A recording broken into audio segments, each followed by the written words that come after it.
Hello, the League of Women Voters, White Bear Lake area welcome you to this virtual forum for the candidates running for Minnesota House District 38B. This forum is not open to the public and is not being live streamed.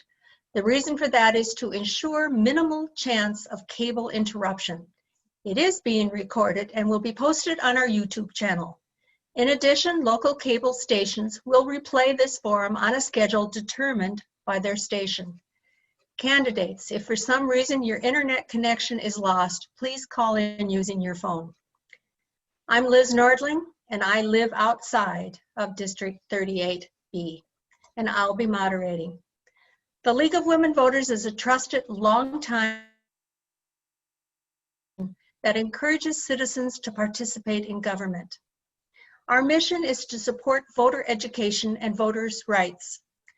While the League studies and takes stands on issues, we do not support or oppose any candidate or any political party. The goal of our forums is for voters to learn more about the positions of the candidates who will be on the ballot on November 3rd. All candidates for this race were invited to participate in the forum, and the candidates are Elliott Engen and Amy Wazlawik. Candidates will be given their opening statements in alphabetical order. After that, the beginning speaker will be rotated for each question, and then closing statements will be in reverse alphabetical order. A timer will show when you have 15 seconds and then stop. We'll now start with our opening statements, and we'll begin with Elliott Engen. Thank you so much for having me here today. It's been a great day. Talking to voters, it's been great. Ultimately, I want to say thank you guys for all that you've done, and I think that it's important that we commemorate 100 years of women's suffrage, women being able to play a role in our political sphere, and for all the work that you guys do, I just want to say thank you so much. So a little bit about me. I'm Elliott Engen. I was born and raised here in White Bear Lake. I attended White Bear Lake Public Schools, and I'm a sixth generation here in the district. I was fortunate enough to be raised here and be able to experience some of the great things that this community provides for us. And I'm really happy that I was able to see the work ethic of my father, who served as a fireman here in White Bear Lake for 15 years. And I've actually worked here in the district, small businesses throughout high school, and attended White Bear Lake Public Schools, like I said, and then went on for undergrad at Hamline University, where I studied political science and legal studies. My work experience includes both manufacturing and also as a prosecution assistant at Geck, Dewey & Olson law firm. So I've seen it's important that we've seen that so that we can go into the state legislature and work for our businesses that do need to be picked up following COVID-19. So I actually met my fiance at White Bear Lake Public Schools, and we're looking to be married next September. So hopefully the world is normal by then, but we'll see. So that's a little bit about me, and I'm really excited for this forum. So thank you so much for having me here today. Thank you. Next with her opening statement is Amy Wazlawik. Hi, everyone. I know we don't have a lot of audience, but want to say hi to those folks who are watching later. Thank you so much to the League of Women Voters, White Bear Lake area, for hosting this forum tonight, and to my opponent, Elliott Engen, for participating with me tonight. I'm Representative Amy Wazlawik, and I'm running for re-election this year so that we can continue the work that we've started to make Minnesota a place where everyone can thrive. In my first term as a state representative, I worked with my Republican colleagues to pass legislation to fund a water safety program to help at-risk kids learn to swim, help Minnesota farmers get their products to food shelves, change the law to make it easier to prosecute people who sexually abuse minors, and we passed the country's first ban of toxic chemical TCE. If re-elected, my plan is to continue the work that I've started on improving the way that our state handles air and water pollution, continuing to support family farmers across the state, ensuring that working families have what they need to thrive in our community, including access to affordable health care and childcare. As a longtime public school employee, I'm dedicated to also ensuring that our public schools have the resources that they need to provide a high quality education for all students, as well as the really important services and supports that our students in our schools need. It's been a really big honor to represent the people of District 38B these last 2 years at the legislature, and I ask for your support again this year. Thank you. We'll now go to questions, and the first question goes to you first, Amy. There are predictions of a projected $4.7 billion budget deficit due to the pandemic. What do you think the state government should do to deal with this shortfall? So I think a big part of our economic recovery from COVID, I think, you know, we know that there's going to be that that families and seniors, working families and seniors in our communities don't disproportionately carry the burden of balancing our tight budget. So I think that's my main priority, is making sure that those folks aren't the ones to carry that burden. You know, given the nationwide impact of the pandemic and the sort of the overstretched nature of the state budget, I think it's going to take partnering with the federal government for an additional COVID stimulus bill right now. And then I think there's going to be work to be done on the federal level to help in the recovery as well. We've seen in past recessions that it really does take the partnership of the states and the federal government to make sure that we all have the resources that we need to come out on the other side of this better than we were before. I also want to just mention the House of Representatives has a select committee on pandemic response and rebuilding, and I think they'll be doing some work in the coming months to discuss more about how we rebuild after COVID. Thank you. The question now goes to Elliott Engen. Yeah, so obviously we have right now a projected $1 billion budget deficit. And what we think need to do is, we keep hearing this platitude throughout COVID-19, and we're in this together. And I think that if we were to look at that, the government has to bear some of that. We have to look to make sure that we're eliminating waste and fraud in our state agencies, but also making sure that we don't bear this burden on taxpayers, like Amy said.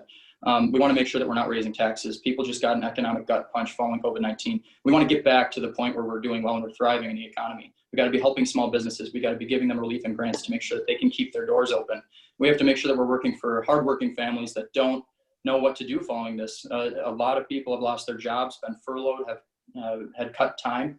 So we got to make sure that we're working for them as well. So that's something that I look to do, working hand in hand with our small businesses here in the community and also throughout the state. We've got to make sure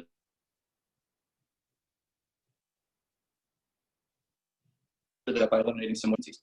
Thank you. Any additional comments, Amy? Okay, then we'll move on to the next question. It goes to you first, Elliott, after I get a drink of water. All right, I'm going to try this again. Public funding for education has dropped precipitously over the last 20 years. In the 1990s, public education made up 11% of the state's discretionary budget. Today, the funding is at 5%. The result is that in many school districts, students lack access to basic class materials, technology, and access to nurses, librarians, and educational specialists. Will you commit to restoring Minnesota's historic commitment to our children and fully fund public education? Well, that's a great question, and one that I want to say this to. I was blessed to have been able to go through the White Bear Lake. I have very strong ties to many of the educators that made up such a profound impact on who I am today. And I am committed to proper funding. I think for a long time we've been underfunded, and that's why we've had to see things like the referendum that was passed last year. We need to make sure we have proper funding, and education is an investment in our future. Teachers should be properly thanked, and for that, I stand fully for that. I also think that we should start looking at vocational training through public-private partnerships with local businesses. I think that that's something that we can start looking at. So we're not just working for the 3 out of 6 students that end up going to the collegiate route, but also making sure that they get hands-on workforce experience before they get their high school degree. That's something that I'm really committed to, and I want to make sure that our schools are properly funded, especially on the back of this pandemic. We know that kids sometimes don't have access to broadband to be able to access their online schooling. These are things that people care about and that teachers care about. So we want to make sure that we're properly funding our schools and making sure that we're maximizing that dollar as it goes back to the classroom. But also, I've heard private stories where teachers say, look, I had to buy things that weren't bare. And we want to make sure that we give them the proper resources necessary to conduct school in a good sense. Thank you. The question now goes to Amy Wazlawik. So I work for the school district. I work in the extended day child care program, and I've seen sort of firsthand what our schools are the work that they're doing right now to ensure that they're keeping students and staff safe as they work a hybrid model in the local school district in White Bear Lake. And I think that one of the things we're going to see is, the schools are using resources to provide those safe working conditions and learning conditions for their students and staff. So wanting to be sure that we are fully funding schools so they have the resources they need to recover from the pandemic, just like other people in the community and businesses in the community. One thing that I think is really important is that we learned during the pandemic is that even though the school buildings were closed, there was still staff working in the building, getting school meals to kids who need them. We had our child care program providing care for as we got into the summer. And I think, when we think about schools, they do a lot more in our community than just providing education. There's also mental health services and other services that students access when they're in our schools. And to be perfectly honest, some of them might only have caring adults that they talk to in schools besides their parents. So it's really important. Schools are a really important piece of our community. And I think that, they're doing the best they can to fill some of the gaps that exist in our policies. And I think we should fund them accordingly. We also need to make sure that we fix the special education cross-subsidy problem, still a big issue, especially, and also making sure that we have more support staff in our schools to support not only our students, but our educators as well in their work. Thank you. Elliott, do you have any additional comments? No, I do not. Amy? Additional comments? Then we'll move on to the next question, and it goes to Amy first. Higher education in Minnesota is very expensive, but Minnesota needs a well-educated workforce if we are to prosper. How do we, as a state, make higher education, whatever form that may take, something that everyone can afford? So this is a multifaceted question, I think, and I'll try and say what I can in a short amount of time. But I think we've done some of that. We did some of that work in the past couple of years, increasing some of the grant programs, the state grant programs, to try and to reach more people so that more folks can afford to go to college. We've also made investments in other sorts of assistance programs to help more students get access to those programs. There's also,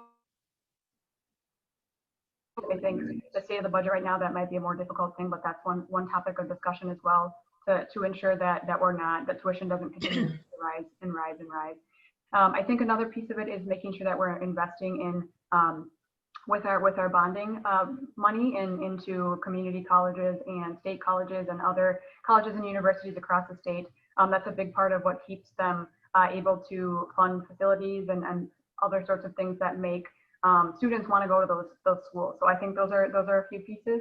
And then also just, Elliott made this point earlier about vocational programs. I think our community and tech colleges are really important pieces of sort of our network of colleges and universities that exist in the state. And as we have gaps in a lot of our trades, I think those are going to be places where more people are going to find some jobs that we need. We need a lot of those jobs, and they're also pretty good paying jobs. So I think we're going to see those sorts of programs kind of filling in the gaps for some students. And I think it's important that we are encouraging students to kind of follow the path they college or a community college. Thank you. The question now goes to Elliott Engen. Yeah, so when it comes to higher education, the collegiate route isn't for everybody. And I think that we need to acknowledge that. We need to acknowledge that right now, there are a lot of kids, one of my younger brothers included, that wants to go to a vocational training setting. He wants to be an electrician. We should be allowing for people to do this. And I think that, like I said earlier, when it came to public education systems, those public-private partnerships with local businesses give opportunities for kids to get hands-on experiences before they have to make a life-changing decision as to what workforce setting they want to be in for possibly the next 40 or 50 years. So that's one thing that I really want to look at. But also, we know that costs of tuition keep rising. That's a simple market. We have to look at ways that we can drive down those costs without mandating something. We want to make sure that people can go to college that makes sense for them. And that's something that I'm committed to, and I'm really looking forward to working with other higher institutions and seeing how we can do that. Thank you. Any additional comments? Nope, none for me. Okay, then we'll move on to the next question. It goes to you first, Elliott. Change of topic. What can the legislature do to support affordable housing? So right now what we see is if you go across the border into Wisconsin, it's significantly less expensive to be able to build a house. Our property tax rates are amongst the highest in the nation. And what we want to do is we want to actually lower those costs. We want to make it more affordable for families to be able to build a house or buy a house here in the state. So what we need to do is allow for less mandates, less of these regulations that make it so that building a house here in our district is easier. People want to be able to live in this area. They think it's a thriving area, and there's so many small businesses, and it's really a great place to live, coming from firsthand experience. But if we continue to make it so that housing is more and more expensive, then we're going to see this continue. We need to make it so it's across the state much easier to build here and also to raise a family here. Thank you. So I believe it was last session, we passed a bill to allocate $60 million for housing infrastructure bonds. So that's one route that we can go, is making sure that we're providing the funding for these sort of affordable housing projects, so that we can have affordable housing in different communities across the state. Another thing that we've worked on, that we've done some work on, is making it easier for folks to live in manufactured homes. So those tend to be more affordable for folks, and that's another way that we can kind of increase the affordable housing stock. Another thing to keep in mind, I think, when we talk about affordable housing, is what's called NOAA, naturally occurring affordable housing. So there are nonprofits and other organizations that kind of work to ensure that these affordable housing places stay around, and making sure that they do the work, the background work, to ensure that people can afford to live there, and the upkeep and that sort of thing. So there's a lot going on in affordable housing. There's a lot more that we still need to do to ensure that we have the sort of affordable housing that we need. And I think when we talk about affordable housing, we also can't forget to talk about shelter space. So those are all sort of pieces of the process when we think about if we're wanting to make sure that people have a roof over their head and a stable place to live, we need to ensure that we can provide the supports for them to get into that affordable housing. And then if they need the supports along the way, or even in supportive housing, if they need the supports while they're in housing, that we're providing those as well for folks who need them. Thank you. Any additional comments? Oh, wait, sorry. Any additional comments, Elliott? No, that is it. Okay, then we'll move on to the next question, and it goes to you first, Amy. The legislature recently passed a police reform bill to increase accountability in policing. What are the other areas in the criminal justice system that require reform? Sorry, just unmuting there.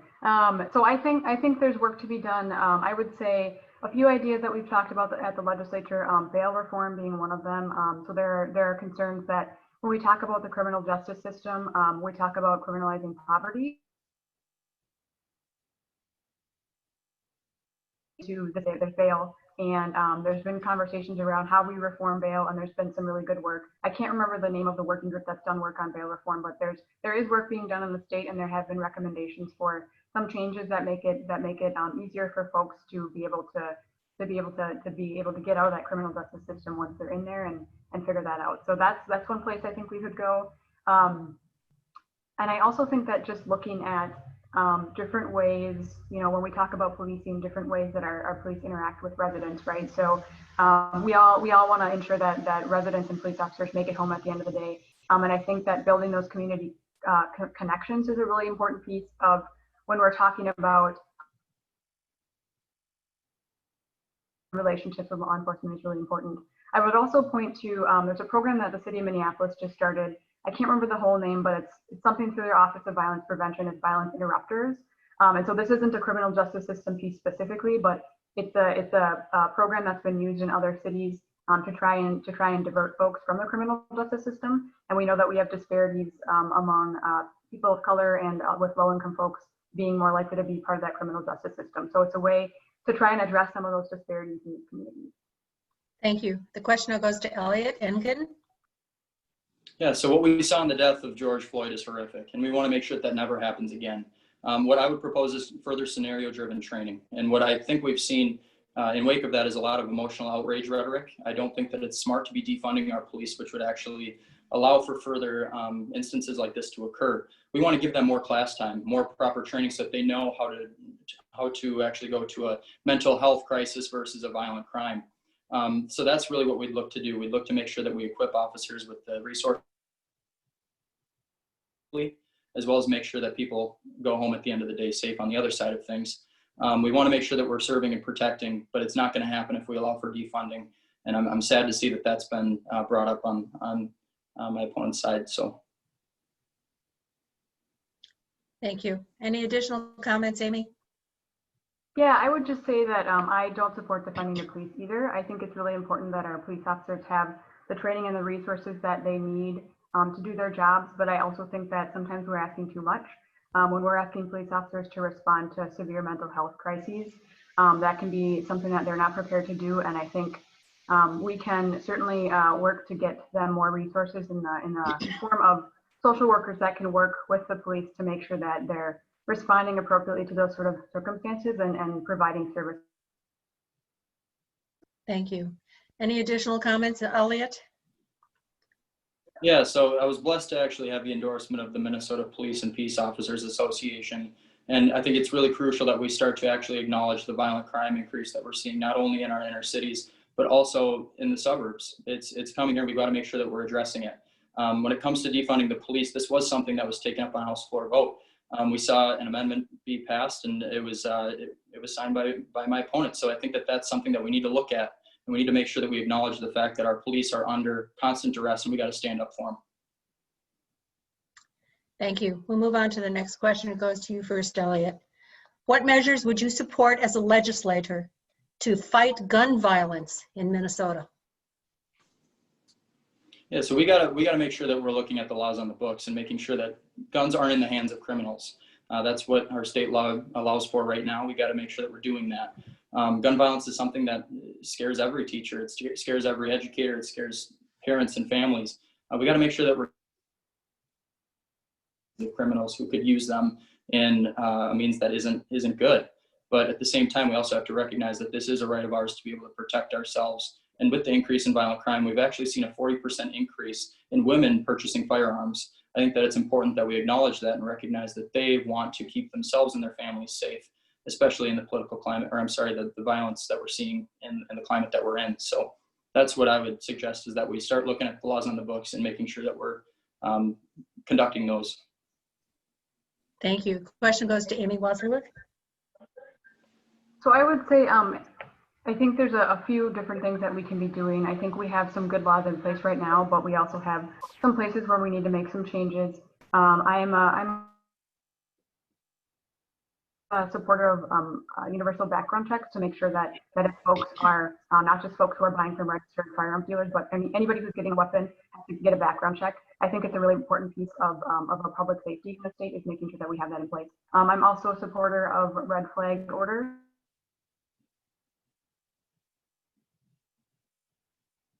Of her having themselves, it's a way to work through the legal system to ensure that those folks don't have access to weapons at a time when they're a danger to themselves or others. So I've supported those policies in the past and had conversations with my colleagues about what this means for Second Amendment, and you know, we've seen these laws passed in other states and haven't had issues there. And I think there's work to be done on this issue, and it's a big concern for a lot of people, not just in schools, but also I come from a background of working in domestic violence work.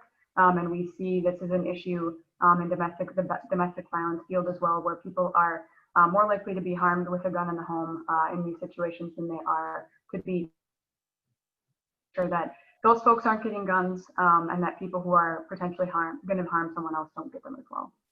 Thank you. Any additional comments, Elliott? Well, I just want to make sure that we're passing policy that doesn't just feel good, but does good.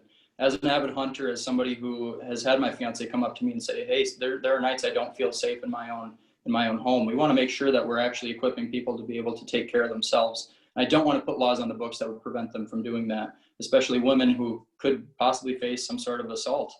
These are things that we have to be making sure that we're standing up for. So that's what I have to say about that. Thank you. Any additional comments, Amy? Then we'll move on to the next question. It goes to you first, Amy. In what ways can the legislature make health care more affordable? I think we took some steps to do that in the past couple of years. We have, so we've done a little bit of work on prescription drugs in particular, has been an area where we've had a lot of success. So we passed the Insulin Affordability Act and also the Prescription Drug Transparency Act, which will help folks afford their insulin and also help people have a little more transparency around the prescription drug prices, so folks kind of know what's going on with those and why those changes are happening. I'm also a big proponent of making sure that drug companies can't change sort of the prices of drugs mid-year. So it's this term called a formulary, that they can't change those drugs in the middle of the year and have them spike up in price for folks who bought a health plan thinking their drug would be covered and now it's not. I also think there's more to be done to prevent prescription drug price gouging as well. And I am supportive of a Minnesota Care buy-in option as well for folks. So for those folks who maybe don't have an affordable option on the market or in the programs that they have access to, for them to have access to that sort of program as well, I think is an important step in making healthcare more affordable. You know, I think really Minnesotans believe that every person should have access to quality, affordable healthcare, and I think it's really important that we actually take that value to heart and do the work to make that happen for people. Thank you.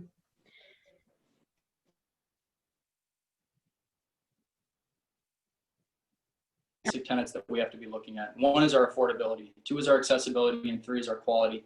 What we want to do is we want to increase preventative care here in the state. We want plans that work for all Minnesotans. We want them to have some say over their healthcare needs. We're an innovator here in Minnesota. We have Mayo Clinic, Blue Cross Blue Shield, the first open heart surgery. We want those innovations to continue to thrive. But if we were to have some form of a further mandate coming from top-down government, I don't think that it's going to be working for Minnesotans. So direct primary care is something that I've been looking at and studying intensively. And what I think that will do is it will drive down costs for that preventative care to make sure that we actually have a doctor-patient relationship with our physicians, something that we keep talking about, but we're not seeing more of. So if they're able to operate their own facility for a lower cost, something similar to a cell phone bill, $75 to $150 a month for a family of four, I think that's going to make a lot more sense for Minnesotans, so that they can make sure that their child maybe needs a wart removed or a cast put on. These are things that they can go and they can do without having it cost much more than it should. So that's one thing that I want to look at, is our preventative care methods as well as the COVID era. And maybe that's something that's a silver lining here in the state, that we can further those programs to make sure that our preventative care is where it needs to be. Thank you. Any additional comments, Amy? Yeah, I was thinking about this when Elliott mentioned telehealth. I think it's also really important to make sure that we're doing what we can to ensure that clinics and hospitals in our rural communities in greater Minnesota, that they have access. I know that's been a big concern for a lot of folks across the state, is having those clinics and hospitals closing. And so making sure that we're doing the work to figure that out, and not so people can go to the doctor if they would like to see somebody in person, I think is a big part of it, of building that doctor-patient relationship as well. Thank you. Any additional comments, Elliott? No. We'll move on to the next question. It goes to you first, Elliott. How can the legislature do more to assist child care providers, especially those in rural areas? Yeah, so I think that with our child care providers, we want to make sure that they're taking care of them, because they do so much for us. What I've looked at too is there's a lot of families that have to determine whether or not they should go to work or work as an in-home daycare for their own kids. And we want to make sure that we're looking at ways in which we can make it more affordable for families and parents. So that's something that I'm eager to look at. I'm eager to go to work and start talking about these issues in the legislature. Thank you. Amy? So I actually co-chair the Family Child Care Task Force as part of my legislative job, and we've actually been having a lot of these discussions during those task force meetings about what we can do to help child care providers, particularly family child care providers, as those are often a lot of the folks who are doing the work in greater Minnesota. And so one thing, you know, there's a lot of things that we've talked about. We are tasked with eight duties, and so we've talked about a variety of things. But one thing that we tried to do at the legislature this year, out of that working group, was that we had a bill to provide some funding to hire a consultant and really come in and look at sort of our regulations and the way that we license providers, and take a deep know, like where can we see some improvements, where can we make things easier for providers, how do we make sort of the system work better, how do we make communication better between providers and the folks who are in charge of oversight for providers. So that was something that I tried to do this legislative session. Obviously there was a pandemic and that kind of sidelined a lot of the things that we wanted to do this session. But I do think that that's a piece of it, is really looking into sort of what's going on with our licensing and regulatory structure, and how do we ensure that that's not a piece that's holding folks back from getting into that field and staying in that field. And then a variety of other sort of issues that we're tackling on this task force. around training and communication and licensing and variances and a whole bunch of different pieces that kind of affect family child care providers, and how do we work together to push policies that will make things better so that folks start those jobs and stay in those jobs. Thank you. Any additional comments, Elliott? No. Then we'll move on to the next question, and it goes to Amy first. What policies, bills, or rules will support to help reduce income inequality in District 38B and Minnesota in general? So I think, specific to the district, I think anything that we talk about is going to go outside of the district. But I really do think that we need to think about the large corporations, the billion-dollar corporations in our state, and making sure that they're paying their fair share of taxes. For a long time, we've kind of been balancing everything. That's not really a great place to be, and that's certainly not promoting income equality when we think about those folks who are bearing the brunt of that. I think one of the pieces that we can look at, and I supported legislation, we did pass some legislation last year, a middle class tax cut as well as a cut to Social Security taxes. I think there's more to do on the Social Security. I think in a time with a budget, again, all these sorts of conversations are happening around what are we doing. But I do think that that's the place, looking at the Social Security tax again. I think that there's more work to be done, as well as looking at disparities that we have in terms of income and economic inequality in our state.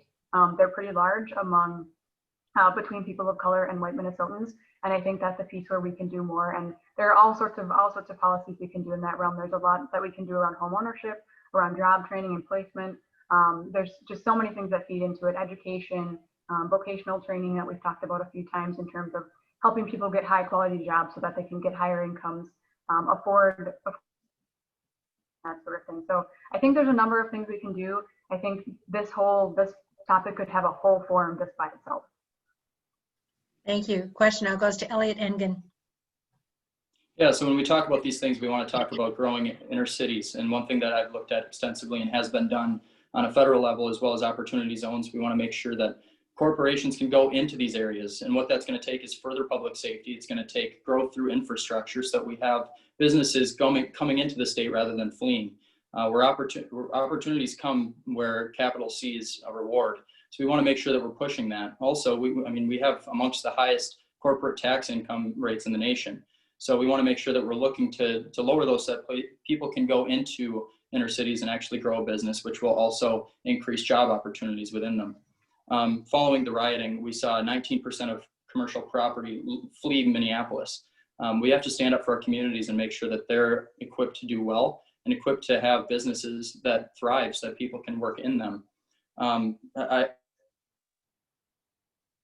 Legislative session, there was actually a vote to increase taxes by $2 billion. That's not going to help businesses come to this area and thrive.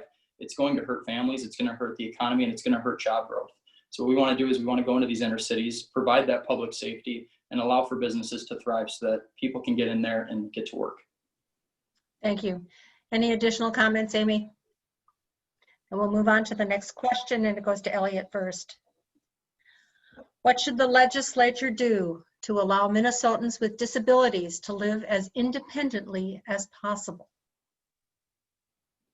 Yeah, so this is a really interesting question. I think one that needs to be addressed.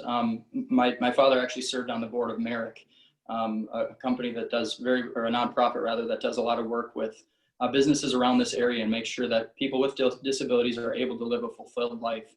I think that they deserve proper funding. I think that we need to make sure that we're creating a community that's welcoming to people with disabilities and making sure that they can get to work and play a role in our society. Working with earlier, but the way that we conduct special ed within our public schools is so vital to that. I think that we need to start integrating students with disabilities into regular classroom settings and making sure that they get that social interaction that they need to be able to thrive. So that's some things that I think we should do within the state to make sure that people have that access. Thank you. The question now goes to Amy Wazlawik. I've heard from folks with disabilities about the independent living piece is housing. So we don't have a great sort of amount of accessible housing for people, particularly for folks in wheelchairs. There's a great lack of accessible housing for folks with disabilities to be able to live independently.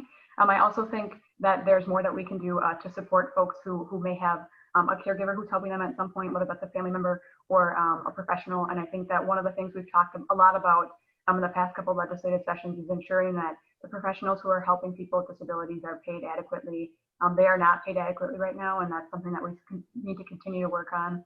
I'll agree with Elliott on the, providing funding for day services programs and other sorts of programs that really help people with disabilities feel that independence and be able to do independent activities and get out into the community and work. And I think that's a really big part of what we need to do. I know there's been a lot of conversation around people with disabilities and working and how that's been a struggle for people to find jobs where they can work. And I think I know from my experience, Elliott, with Merrick, they do some awesome job placement work for folks, and that's something that we need to see more of to make sure that people with disabilities feel like they can have those independent lives.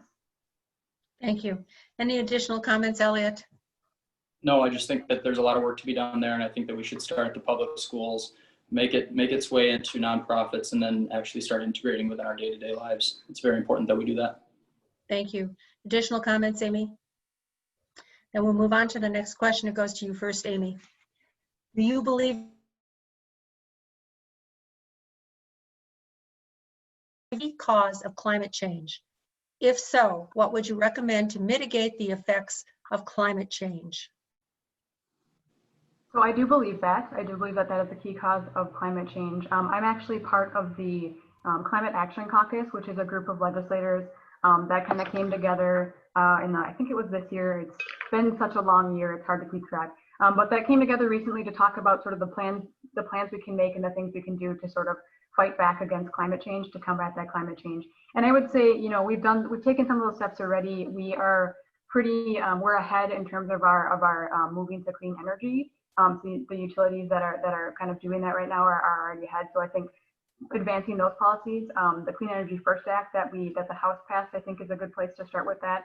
I also think there's more that we can do with other programs like energy efficiency programs. I think are a big piece of it. I also think we need to talk more about sort of the leading causes of greenhouse gas emissions and climate change and those sorts of things, which in our big ones. So encourage people to buy green vehicles, right? Electric vehicles, and how do we make sure that we have the infrastructure available for folks to take advantage of those opportunities? So those are a few ideas. There's a lot of them floating around out there. I think we've talked about electric buses as well in terms of the public bus system that we have, but also school buses. And I think that's a piece that we can take on to tackle the transportation piece. And then I think there's work to be done in agriculture as well, in terms of ensuring that we're the environment and the energy pieces. A lot of farmers actually take part in the green energy. So I think that's a piece we can do more of. Thank you. Question now goes to Elliott Engen. Yeah, so what I propose we do is an all of the above approach. I think right now we're subsidizing a lot of wind and solar without looking at other innovations that can help us propel to a greener future. As a conservative, I think we should look to conserve. We should look to conserve our natural resources, our natural habitats, and make sure that we're not contributing to furthering that issue. But this is the question I want to ask ourselves. Does it feel good or does it do good? Wish list, which won't be fulfilled if we don't allow for it. So I think that we should start looking at carbon capture. I think that we should start allowing for that innovation with nuclear energy, which has largely been off of that list. These are things that would definitely bring down our carbon footprint, but for some reason they're not being allowed. Why aren't we looking at those, and why aren't we able to have those innovations thrive as well? Thank you. Any additional comments, Amy? Then we'll move on to the next question. It goes to you first, Elliott. The people of District 38B love taking advantage of our local lakes, parks, and public spaces. Our area has also historically enjoyed high levels of water and air quality. What have you done and what will you do to protect our community's natural environment? Yes, this is a great question. And I know that when I was growing up, the lake was the first place we'd go. the parks were the second place we'd go. We want to make sure that we're taking care of it. And when I look around us, I'm seeing, obviously we went through a very big, so other places around the district. One thing that I really want to look at is our invasive species. We see zebra mussels in our lakes. We see other invasive species that could be damaging our water resources. We should look to try to clean those up, make sure that we are addressing those before they come at a large cost. But also we should be proactive, not reactive. I know that it took a lot of bipartisan support to make sure that we were addressing the issue at Water Gremlin with the TCE. But we should make sure that that doesn't come to fruition and hurt families. If we're reactive, then all we can do is play catch up. But if we're proactive, we can catch these things before they come up down the line. And that's something that I want to look to do. Thank you. The question now goes to Amy Wazlawik. So I'm a big believer, and I think a lot of Minnesotans feel this way, that we all deserve to have clean air to breathe and clean water to drink. Really important resources in our state when we have such a water-rich environment. During my first term as a legislator, I worked with community members, state agencies, and my colleagues, as Elliott mentioned, on water gremlin issues. So banning TCE, pushing Water Gremlin to clean up their act in other ways as well. I also authored legislation to require the Minnesota Pollution Control Agency to hold public hearings before finalizing sort of agreements with companies, so that the public has more awareness of sort of the environmental concerns that are happening in our communities. I also supported legislation to combat invasive species, which, as Elliott mentioned, is a really big concern locally, but also across the state, and have also supported legislation to protect pollinators. It's another really important piece, especially with such an agricultural state as Minnesota. Pollinators are really important to our state and our economy, and it's important that we protect them as well. And you know, one of the things that I want to continue to do as a legislator is to continue the work that we started on Water Gremlin, on fixing some of those gaps in the processes that came up with the permitting and how we do that, and monitoring companies to make sure that we don't have something like this happen again. And myself and my colleagues, particularly Representative Peter Fisher, have been working really hard on legislation to make sure to tell us about these things, make sure that they're protected. So I think there's a lot of work we can do. Thank you. The question now goes to Elliott Engen. I'm sorry, didn't I start that one? Oh, you're right. I'm sorry. I'm looking at the That's next. okay. I'm looking at And the go next again if you question want. already. Do you have any additional comments? No additional comments. I just think, again, Okay. we need to be proactive, not reactive. That's kind of our big thing, is we want to make sure that we're catching these things before they come to fruition and hurt families, like what we saw with TC and Water Gremlin. Okay. We'll move on to the next question. It goes to you first, Amy. What are some of the steps the state should take to address the racial disparities we see across our state? So we've sort of kind of addressed this in the various issues, but I think there's work to be done. Again, I mentioned there's a lot of racial disparities in our state, right? There's disparities in education, there's disparities in income, there's disparities in unemployment rates, there's disparities in housing and home ownership, and I think there's a lot that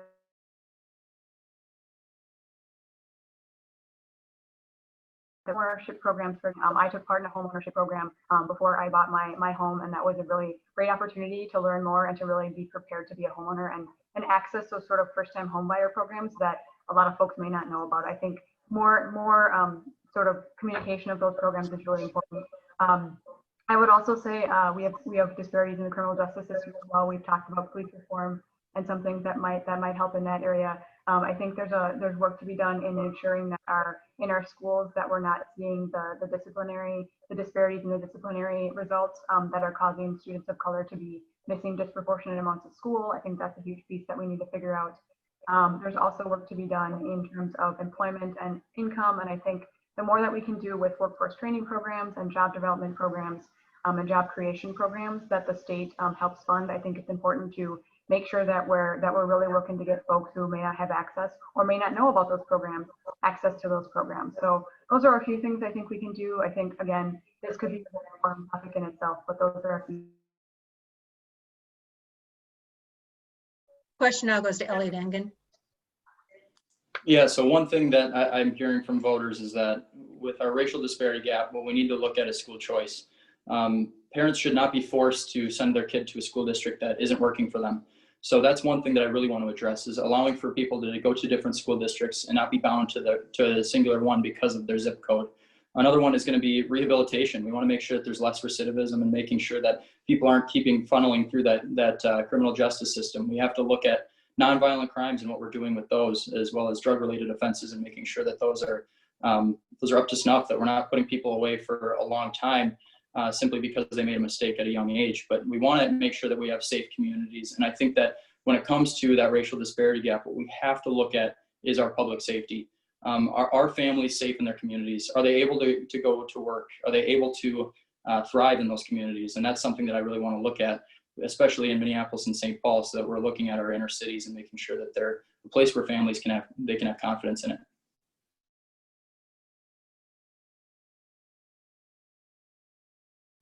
Comments, Amy? Okay, we'll move on to the next question. It goes to you first, Elliott. It's a money and politics question. Do you support full disclosure of political contributions, including independent spenders such as PACs? Full disclosure shall mean advertisements, promotions, and endorsements shall effectively display at least the top 3 contributors. Explain your answer. Yes, 100%. Unequivocally, we should make sure that we are being transparent with where money is coming from. We should make sure that we're not allowing for PACs and lobbyists to be playing the role of legislator, but we want to let people know where that money's coming from. And what I would propose actually is that it come from within the district. Another thing that I've seen too is we want to make sure that we're being transparent with not only where we're getting money, but where we're getting help. That's something that I think needs to be looked at. So yes, I'd be unequivocal in support of making sure that we have transparency within our politics, especially when it comes to finances. Thank you. Question goes to Amy Wazlawik. Yeah, I think it sounds like something I would support. I'm still a little bit shaky on how that would actually work out, but I think it sounds like I'm all for campaign finance, transparency, and reform. I think there's more work to be done on campaign finance reform as well. I think one of the reasons we even need to be having this discussion right now is because of the Citizens United decision, which was a big piece that just led to an onslaught of outside money into political races, and more so on the federal level, I think, but certainly that does trickle down to some of our more local races as well. So I think we can do that. I think we can do even more on campaign finance reform than just that, in terms of having folks leave Congress and go be lobbyists. Like, there's a whole lot of work that we can do on the federal level in particular, where there's a lot more money in politics to clean up the money in politics. Thank you. Any additional comments, Elliott? No, I just think that it's something that a lot of voters definitely are looking for.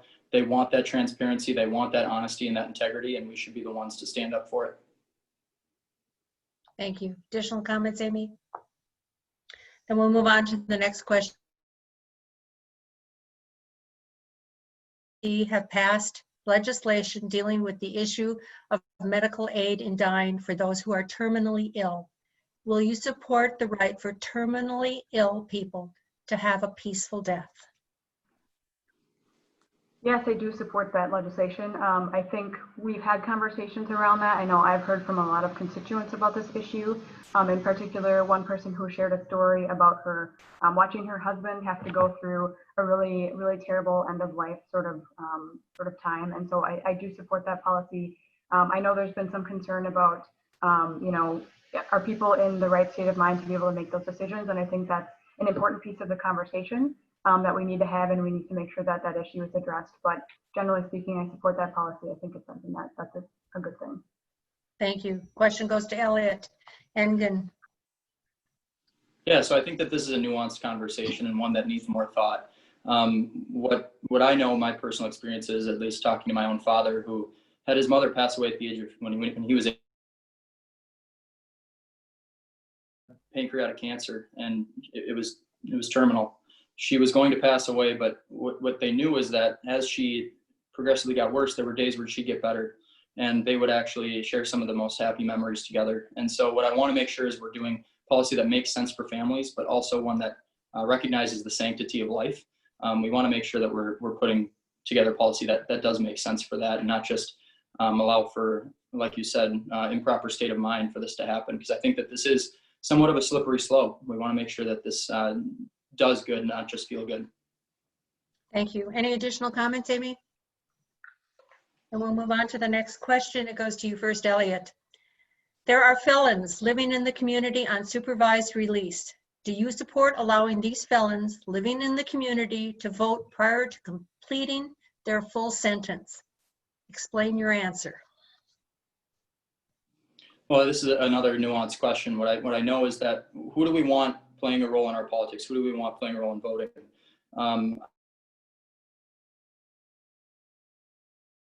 Violent crime. I see an increase in assault.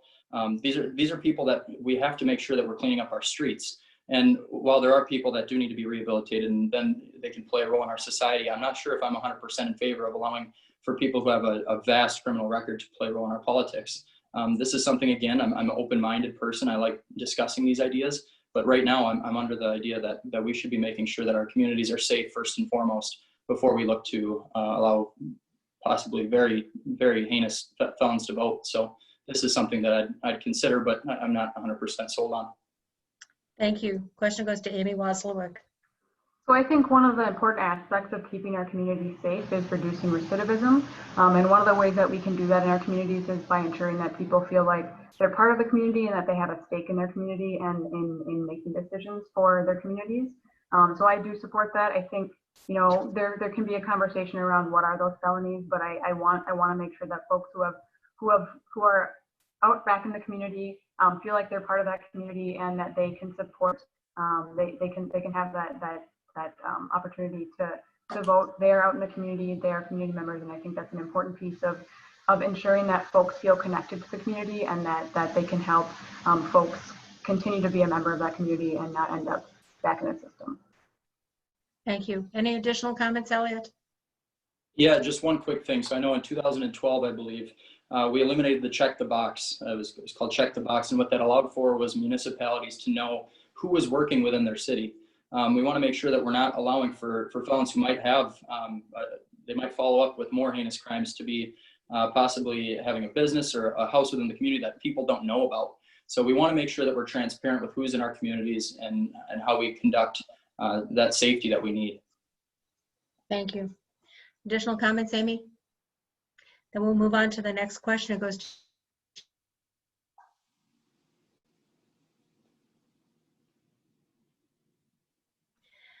when history looks back at the current pandemic, what do you played? Liz, I hear your question. Okay, It says my internet connection is unstable. Let me read it again. Hopefully it won't freeze up. When history looks back at the current pandemic, what do you hope will be remembered about the legislature and the role that it played? And is that to me first? I didn't hear that part either. Okay. Thanks. Thank you for clarifying. So I think one thing to note on this is there's not a playbook for dealing with a pandemic, especially one that involves a new virus that we don't know about. And I've appreciated that Governor Walz and the legislature, for the most part, have listened to the public health experts and really followed the science when it comes to our COVID response. You know, we've worked in partnership with the governor to pass legislation to help our state get through the pandemic. I'm proud to have supported a whole range of, COVID-19 related legislation. We provided funding for grants and loans to help small businesses impacted by COVID, as well as childcare providers who have been impacted by this as well. We help healthcare facilities to help with their COVID response. We gave grants to veterans and their spouses who have been impacted by COVID. We helped get first responders access to workers' compensation benefits if they contract COVID on the job. We provided funding for food shelves and food banks that have seen an increase in use in the past several months. We also made medical assistance available for folks who are uninsured to ensure that they can get the testing and the diagnostics or services for COVID-19. So I'm proud of the work that we've done to help our state get through this pandemic. I don't think any of us were prepared for this, and we kind of had to do a lot of figuring things out and working relatively quickly to figure out what are the needs and how do we best meet those needs. Thank you. The question now goes to Elliott Engen. Yeah, so again, I don't think that we should be playing politics with a pandemic. I don't think that it's something that's going to be a solution for Minnesotans when they go about their jobs, school, their daily lives that have been so further impacted by this. I think that the legislature needs to be brought back to the table. I think that when we see things like long-term care facilities. This was after 80% of the deaths from COVID-19 up to that point had already occurred in long-term care. If we bring back the legislature and we bring municipalities to the table in these decisions, then we're going to have a more clear and concise role of what we should do within our state. But making these one-size-fits-all mandates might not work for somebody in Roseau or DeSantis County when we're kind of trapped in a bubble of Hennepin and Ramsey. So we want to make sure that the legislature is being brought back on, and it's not just simple one-size-fits-all. Thank you. Any additional comments, Amy?